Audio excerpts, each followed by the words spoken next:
Articulaciones de la mano y la muñeca. Comenzamos por la muñeca. Esta es una articulación distal del miembro superior que permite que la mano adopte la posición óptima para la prensión. El complejo articular de la muñeca posee 2 grados de libertad, pero con la pronosupinación, que es la rotación del antebrazo sobre su eje longitudinal, añade un tercer grado de libertad a la muñeca. La mano se puede orientar en cualquier ángulo para coger o sujetar un objeto.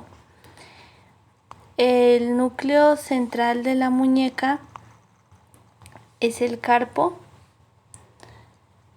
que es un conjunto compuesto por 8 huesos pequeños.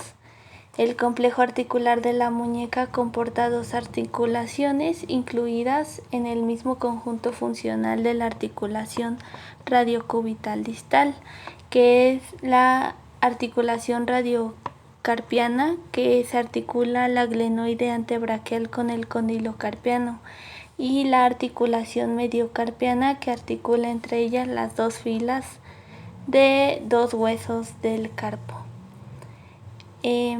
En la definición de los movimientos de la muñeca, se efectúan en torno a 2 ejes, con la mano en posición anatómica, es decir, en máxima supinación. Como vemos aquí en la imagen, un eje que va de A a A', transversal, perteneciente al plano frontal, que está representado ahí con la letra T. En torno a este eje se realizan 2 movimientos de flexo-extensión en el plano sagital. La flexión, que ahí está representada como la flecha 1, la cara anterior o palmar de la mano se aproxima a la cara anterior del antebrazo, y en la extensión, que está representada con la flecha 2, la cara posterior o dorsal de la mano se aproxima a la cara posterior del antebrazo. Un eje de B a B' antero-posterior, perteneciente al plano sagital, que ahí está representado igual el plano con una letra S. En torno a este eje se efectúan los movimientos de aducción-abducción. La aducción o inclinación cubital, que está representado con la flecha número 3, es cuando la mano se aproxima al eje del cuerpo y su borde interno forma con el borde interno del antebrazo un ángulo obtuso abierto hacia adentro.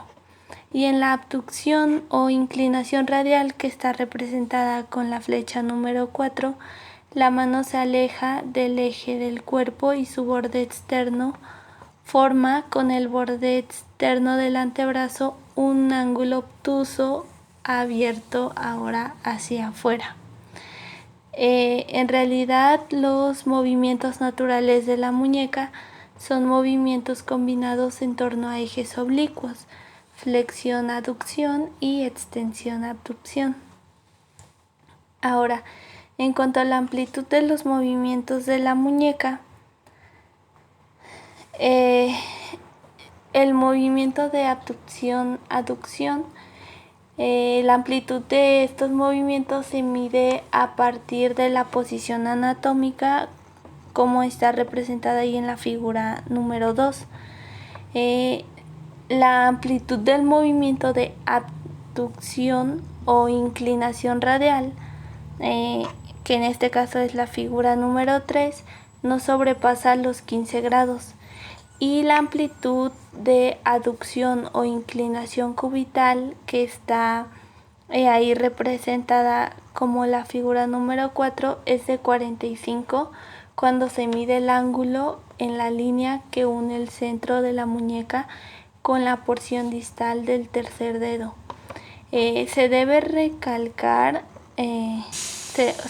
recalcar hechos como que la aducción e inclinación cubital es de 2 a 3 veces mayor que la inclinación radial, y que la aducción o inclinación cubital es mayor en supinación que en pronación, donde no sobrepasa los 100 grados.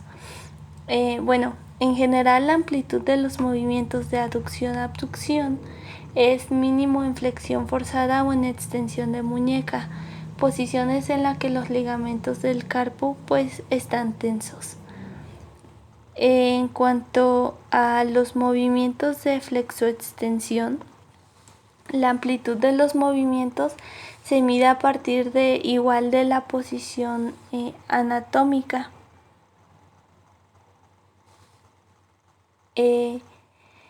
La muñeca alineada a cara dorsal de la mano en la prolongación de la cara posterior del antebrazo.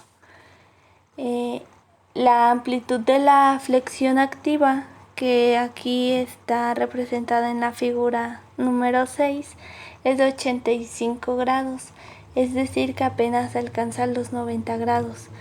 En la amplitud de la extensión, que es la figura 7,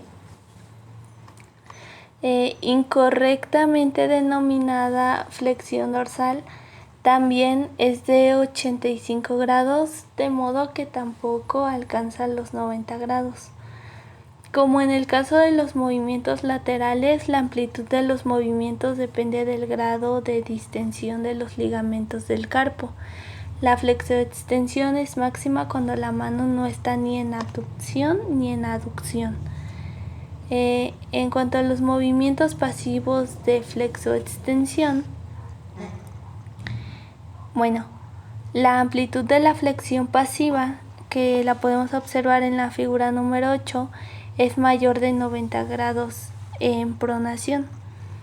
Y la amplitud de la extensión pasiva, que está representada en la figura número 9, es mayor de 90 grados tanto en pronación como en supinación, que es de 95 grados.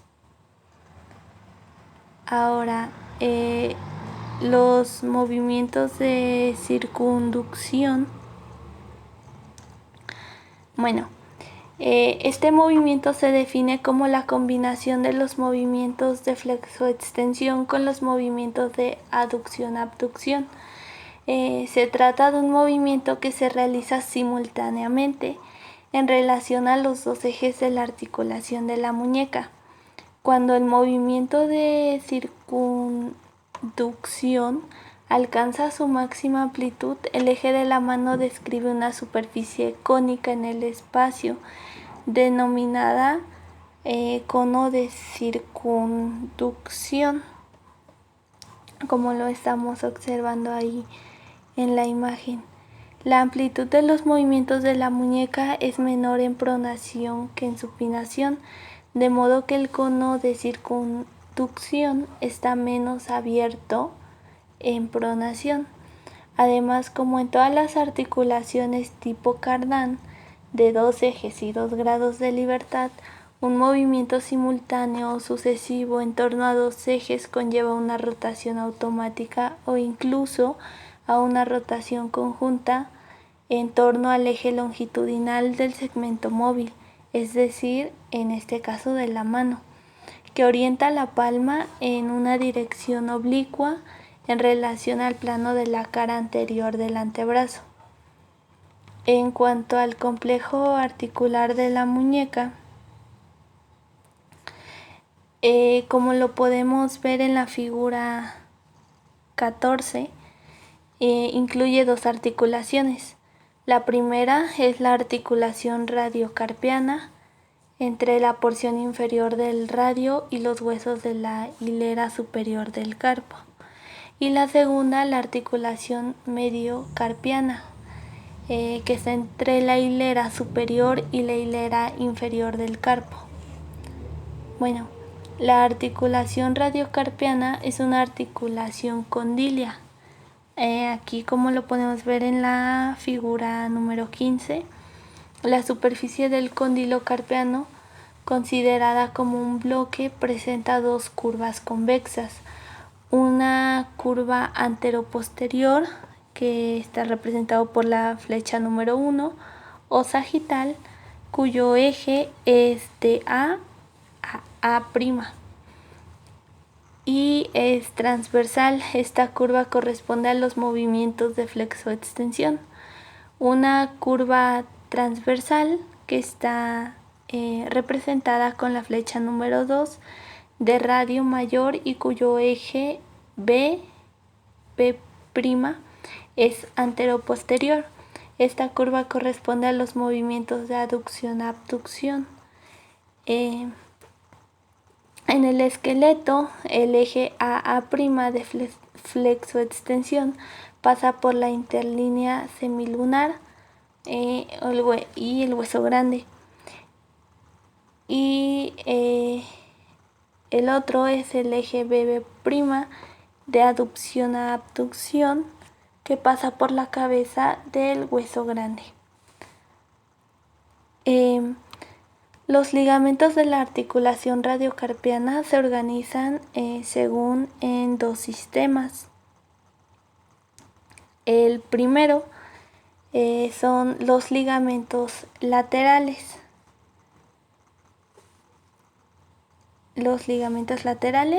El primero, el ligamento colateral radial del carpo, que está representado con el número 1 en la figura 16.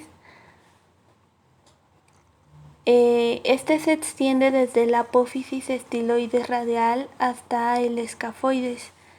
El segundo ligamento es el colateral cubital del carpo, que está representado con el número 2.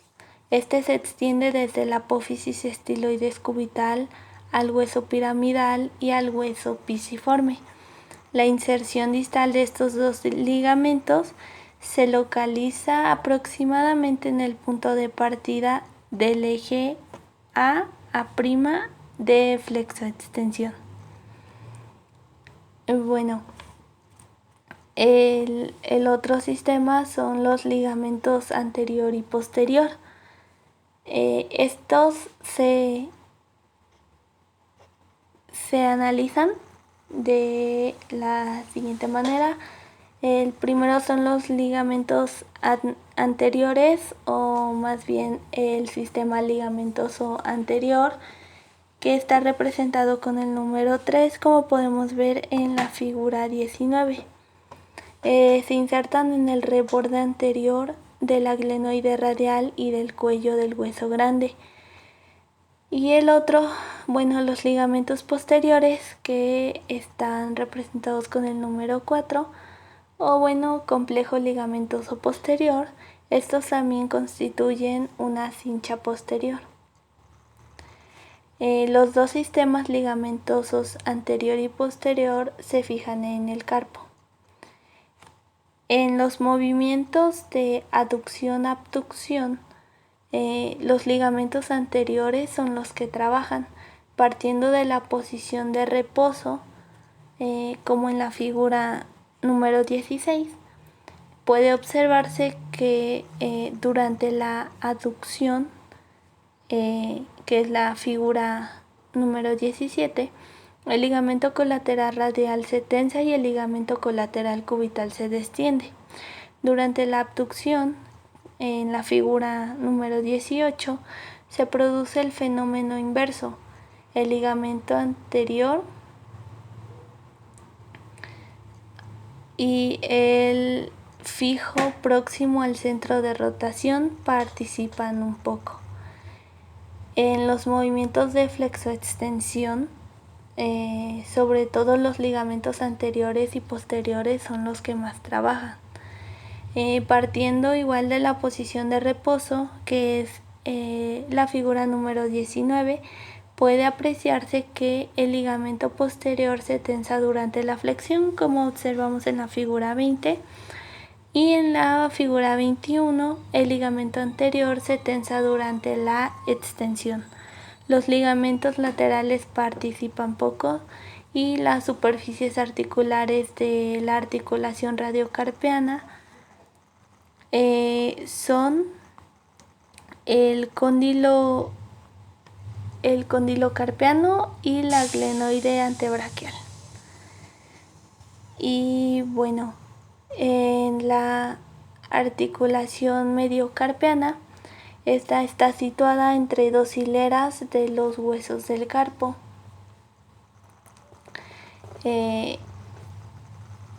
La primera, la superficie superior en una visión postero-inferior, está constituida de fuera a adentro por el escafoides, una carilla interna, la carilla inferior del semilunar y la carilla inferior del piramidal. El pisiforme articulado sobre la cara anterior del piramidal no participa en la constitución de la interlínea mediocarpiana. Y ahora en la superficie inferior,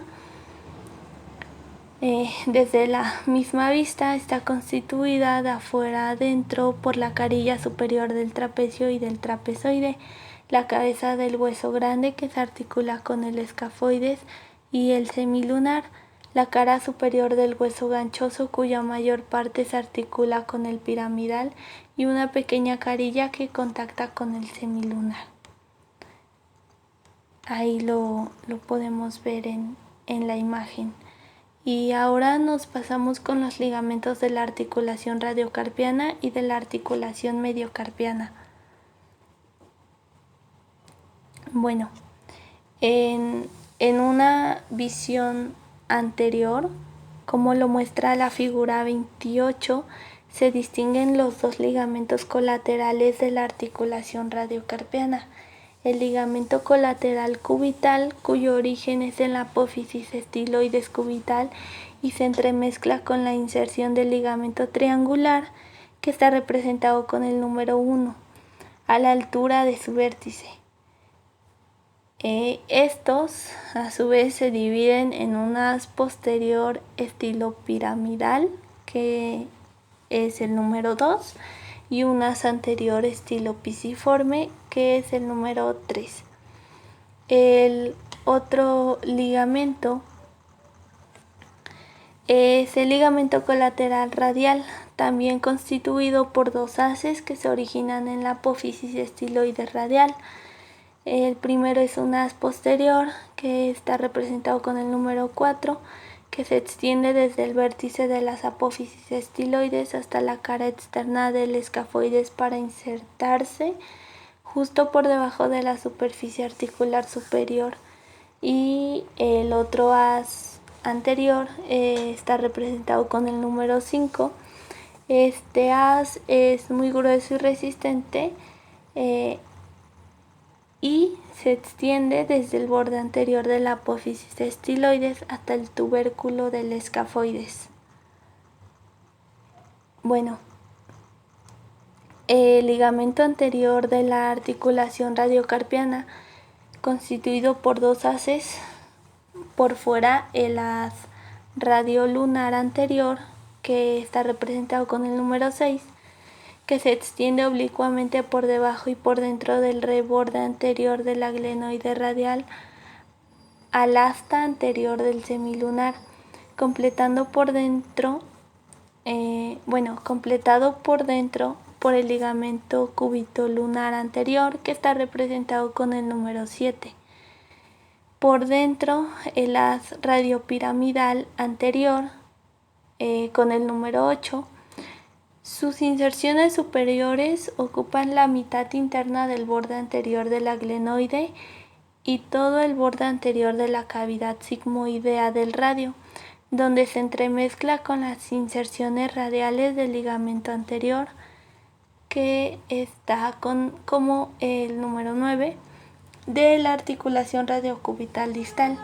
Este ligamento, de forma triangular, fuerte y resistente, se dirige hacia abajo y hacia adentro para insertarse en la cara anterior del piramidal, por fuera de su carilla articular junto con el pisiforme. Bueno, los ligamentos de la articulación mediocarpiana son el ligamento radiocapital, que es el número 10, el ligamento lunar capital, que es el número 12, el ligamento triquetocapital con el número 13, el ligamento trapezoescafoideo con el número 15 y el ligamento triquetoganchoso con el número 17. Finalmente los ligamentos pisiganchoso con el número 18 y el pisimetacarpiano con el 19. Este último participa en la articulación carpometacarpiana.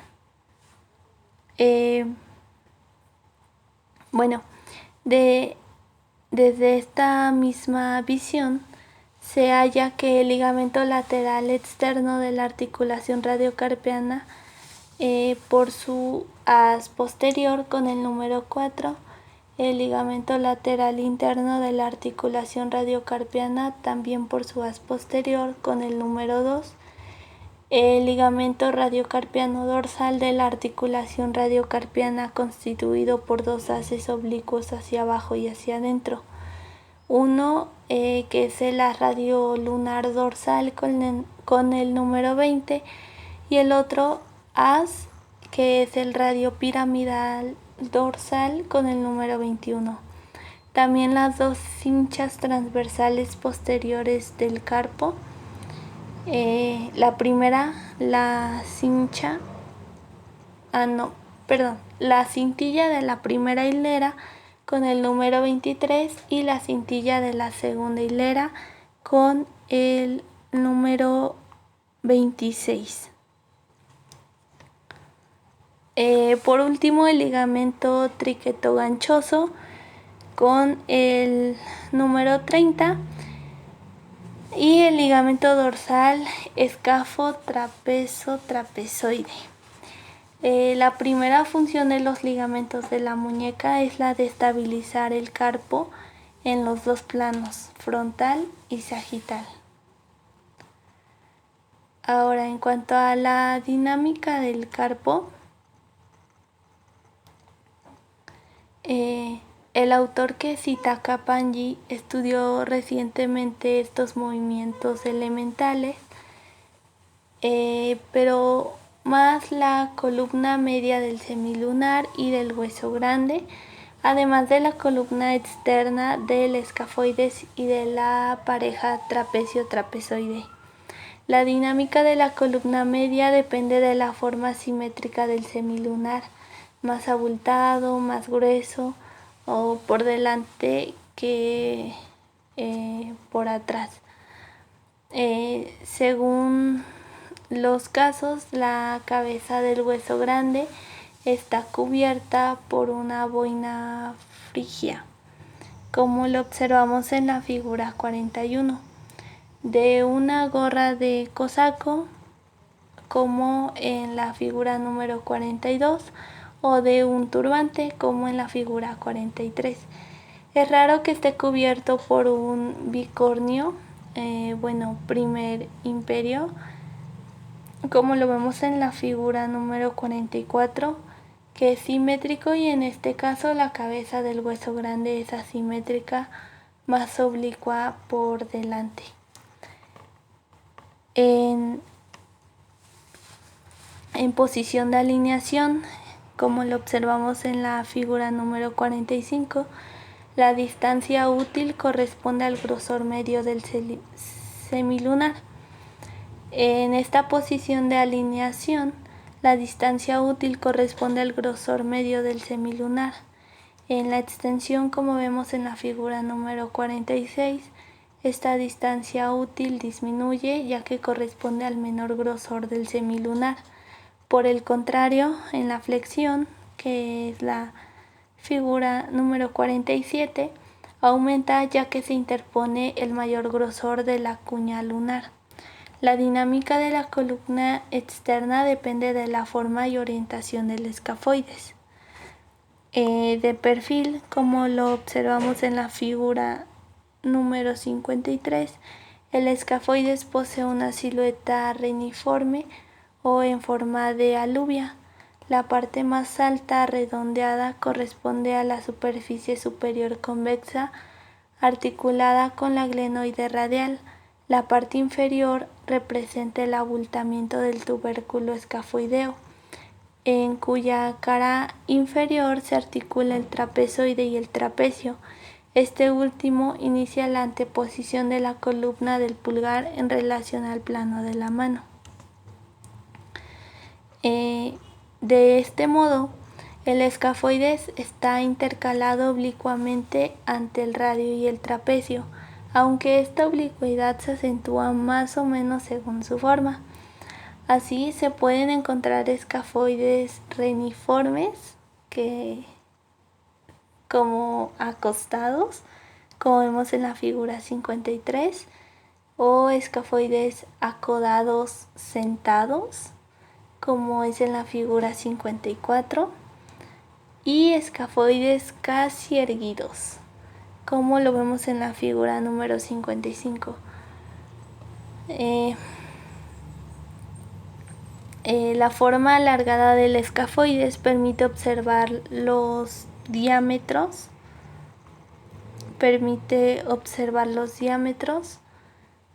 mayor y menor que se presentan dependiendo de la posición en contacto con la glenoide radial y la carilla superior del trapecio, lo que determina las variaciones del espacio útil entre estos dos huesos.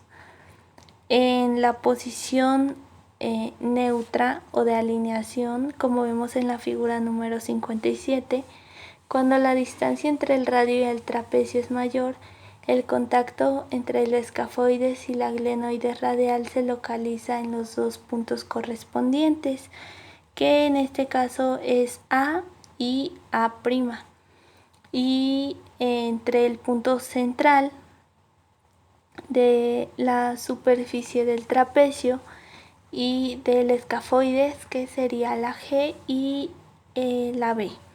Los ligamentos anteriores radioescafoideo, que está representado con el colorcito verde claro, y el ligamento escafoideo trapezoide, que en este caso es el verde oscuro. No están ni tensos ni distendidos en esta posición,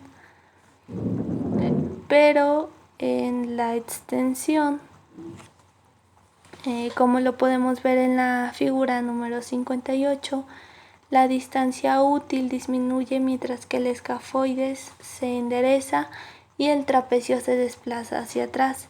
El contacto entre la glenoide y el escafoides acontece en los puntos homólogos C, C', y entre el trapecio y el escafoides en los puntos D y G. La tensión de los ligamentos anteriores pues limitan el movimiento.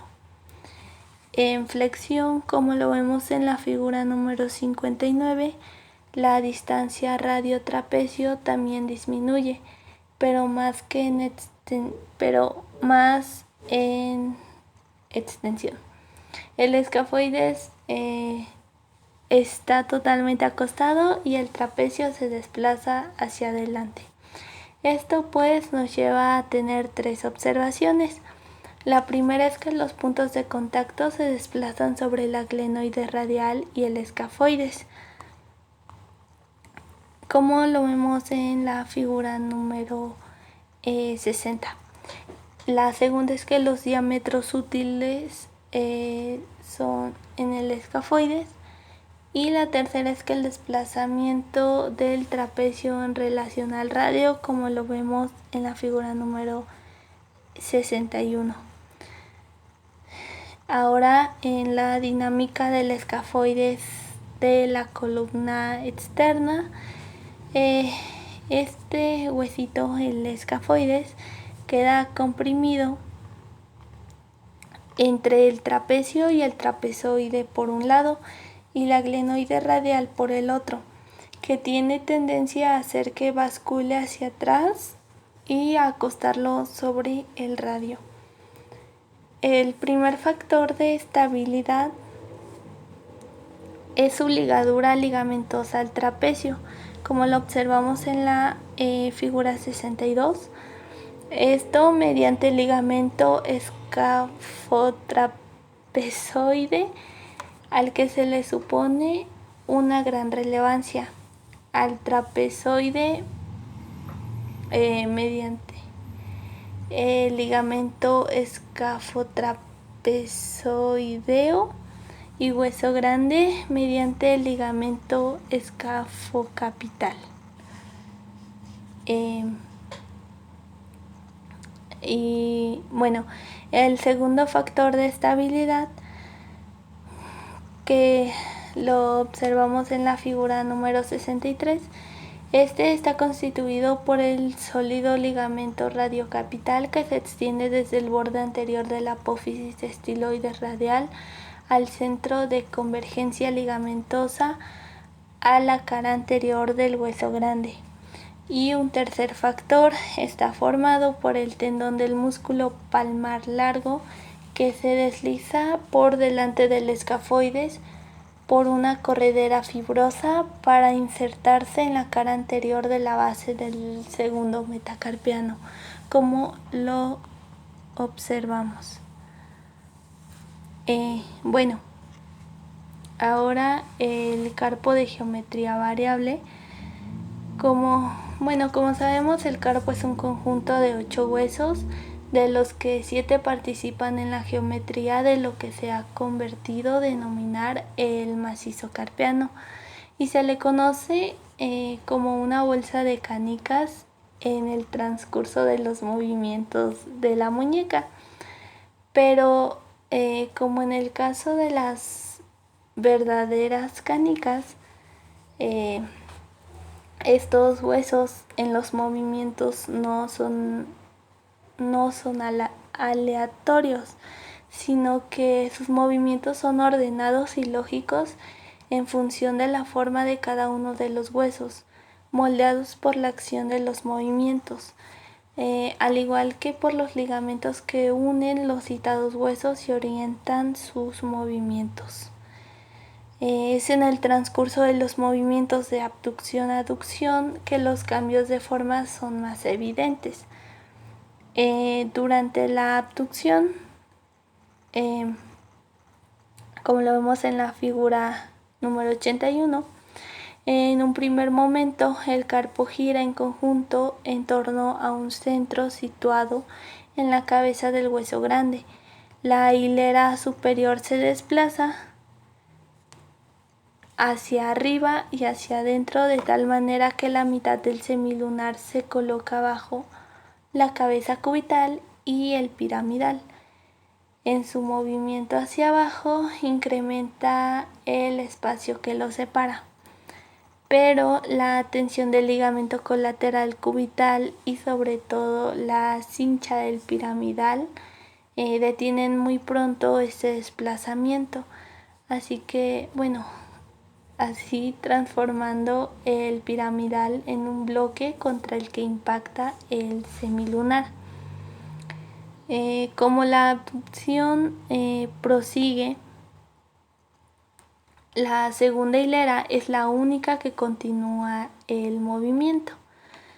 El trapecio y el trapezoide ascienden, disminuyendo así el espacio útil entre el trapecio y el radio bajo el efecto de la compresión entre el trapecio y el radio. El escafoides pierde su altura acostándose por flexión en la articulación radiocarpiana.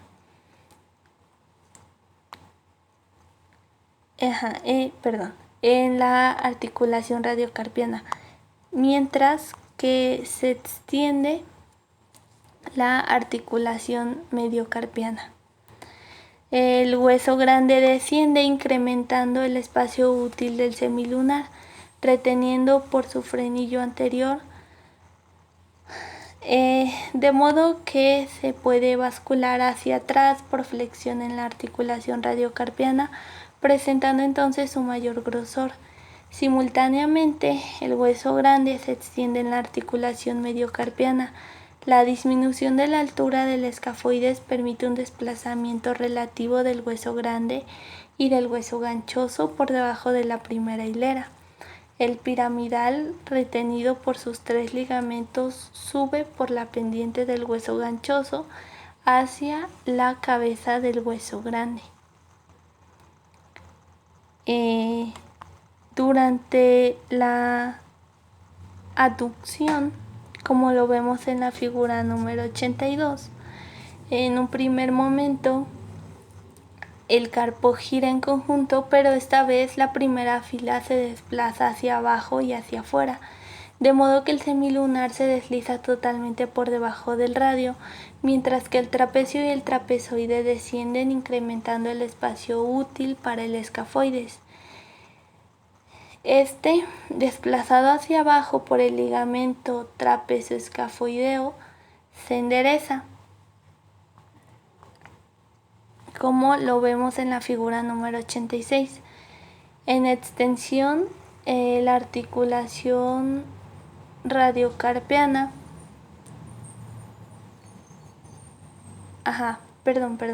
se endereza en extensión en la articulación radiocarpiana, de modo que gana altura y llena al espacio que se ha quedado libre debajo del radio.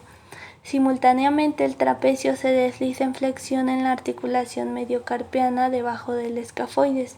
Cuando el descenso del escafoides queda interrumpido por el ligamento colateral cubital, la aducción continúa en la segunda hilera, así provocando un deslizamiento relativo en relación a la primera hilera. La cabeza del hueso grande se hunde en la superficie cóncava del escafoides. El semilunar se desliza sobre la cabeza del hueso grande y contacta con el hueso ganchoso. El piramidal desciende por la pendiente del hueso ganchoso.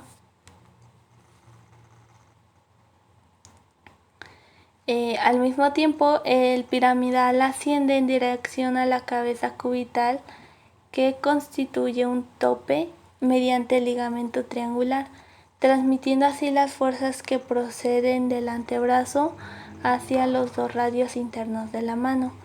El hueso grande asciende reduciendo el espacio útil para el semilunar, el cual puede bascular hacia adelante, como lo podemos observar en la figura número 85. Puede bascular hacia adelante en extensión en la articulación radiocarpiana. Así, de este modo se presenta su menor grosor, mientras que el hueso grande se flexiona en la articulación mediocarpiana. Y en la transmisión de la pareja de pronosupinación, la muñeca es una articulación dedicada,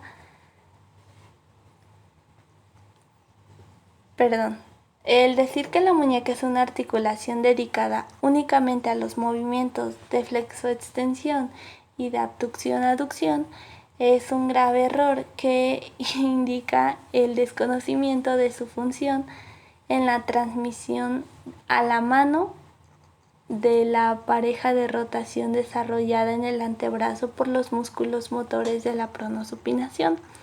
La muñeca es considerada como un cardán, por lo tanto tiene 2 ejes. Esta articulación contiene 2 ejes, como lo podemos ver en la figura 104, que permite la transmisión de la rotación del eje primario, que está representada con la flecha roja, al eje secundario, que es la flecha azul, independientemente del ángulo compuesto por los 2 ejes citados. Es exactamente la función de la muñeca, que no contiene ninguna cruz materializada, pero sí 2 articulaciones sucesivas. Las articulaciones radiocarpiana y mediocarpiana corren el riesgo de dislocarse bajo el esfuerzo de rotación, como lo observamos en la figura 105. En el caso de la articulación radiocarpiana, esta es de tipo condilia, donde el cóndilo carpiano puede desplazarse con facilidad bajo la glenoide radial, como la observamos en la figura 106 con las flechas azul y rojo. Los ligamentos interóseos del carpo, como lo podemos ver en la figura 109, se oponen a la dislocación en pronación y en supinación. Esto es especialmente cierto en el caso de la primera hilera, como lo vemos en la figura 110 y 111, donde puede apreciarse cómo estos ligamentos se oponen al desplazamiento del escafoides en relación al semilunar y también en relación a la segunda hilera en pronación, como lo vemos en la figura 110 y en supinación. Los ligamentos no bastan para garantizar la cohesión del macizo carpiano y la transmisión de la pareja de pronosupinación es la contracción muscular, especialmente de los músculos flexores.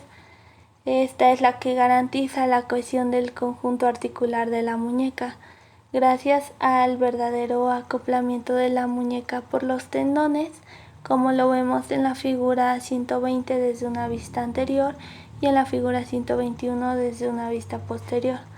Los músculos producen un efecto embrague sobre el complejo articular de la muñeca, sin el que la transmisión de la pareja motora de pronosupinación no sería posible.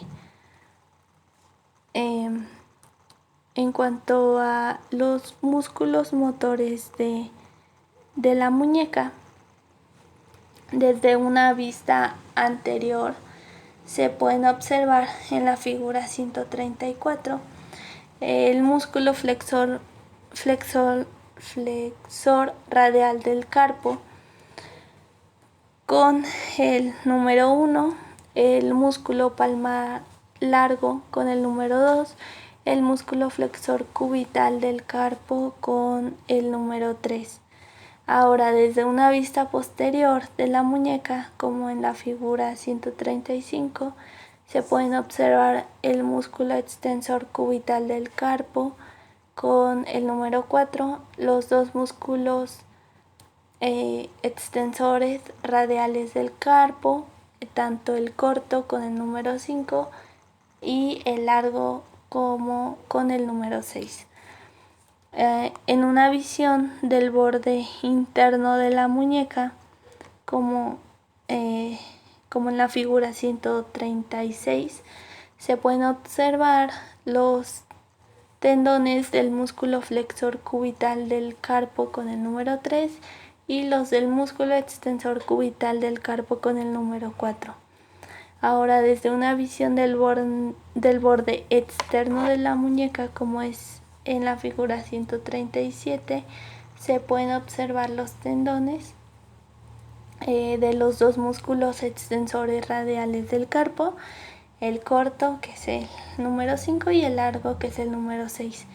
También los tendones del músculo abductor largo del pulgar, que con el número 7, y del músculo extensor corto del pulgar con el número 8.